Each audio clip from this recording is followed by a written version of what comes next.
આજે ભારતવાસીઓ એક સંકલ્પ કરવો જોઈએ.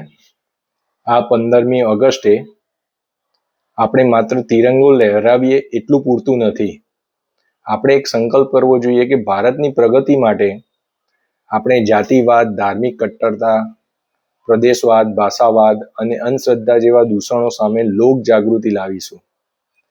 એવી જાગૃતિ જે દેશને વિભાજન નહીં, એકતા અને સમાનતાની દિશામાં લઈ જાય. આપણે એવી રાજનીતિને સમર્થન આપીશું જે શિક્ષા, સ્વાસ્થ્ય અને ટેક્સનો સાચો ઉપયોગ કરે.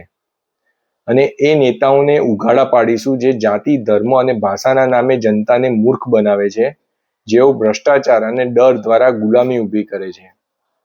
પ્રજાને જાગૃત કરવી એ એક સાચી આઝાદી છે અને એ જ સાચી 15મી ઓગસ્ટની ઉજવણી છે, જ્યાં નાગરિકો રાષ્ટ્રધ્વજને નમન કરે છે પણ સાથે સાથે પ્રશ્નો પણ કરે છે.